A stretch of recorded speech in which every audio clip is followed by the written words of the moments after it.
Electoral bond मामले में SBI ने सारा डेटा और नाम चुनाव आयोग को 12 मार्च की शाम 5:30 बजे सौंप दिए। बार एंड बेंच ने एक्स पर ये जानकारी दी।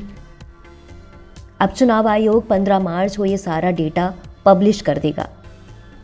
इलेक्टोरल बॉन्ड की खरीदी को भी पब्लिश किया जाएगा, जो कि अब तक सील बंद लिफाफे में सुप्रीम कोर्ट में जमा किए गए थे।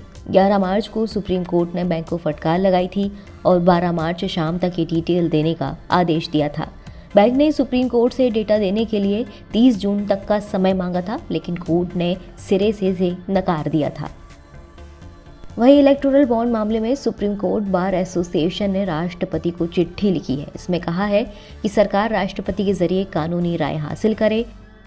इलेक्टोरल बॉन्ड मामले में एसबीआई की याचिका पर 11 मार्च को सुप्रीम कोर्ट ने करीब 40 मिनट तक सुनवाई की।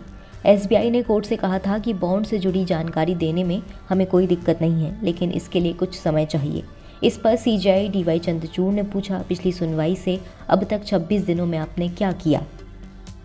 सुप्रीम कोर्ट की 5 जजों की संविधान पीठ ने फैसला सुनाया और कहा कि एसबीआई 12 मार्च तक सारी जानकारी का खुलासा करे, उसे पब्लिश करे और सार्वजनिक करे।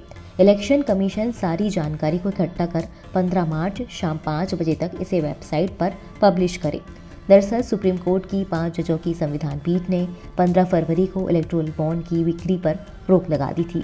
साथ ही एसबीआई को 12 अप्रैल 2019 से अब तक खरीदे गए इलेक्टोरल बॉन्ड की जानकारी 6 मार्च तक इलेक्शन कमीशन को देने का आदेश दिया था।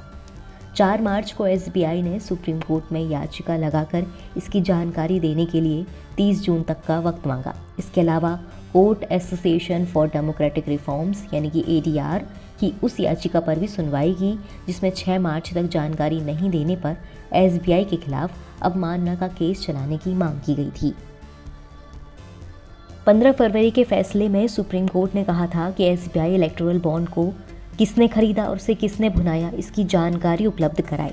अपनी याचिका में एसबीआई ने कहा था कि इलेक्टोरल बॉन्ड जारी किए जाने और उसे भुनाए जाने से जुड़े डेटा 2 अलग अलग जगहों पर रखे गए हैं। उसका कहना था कि डेटा उसकी सेंट्रल डेटाबेस में नहीं है।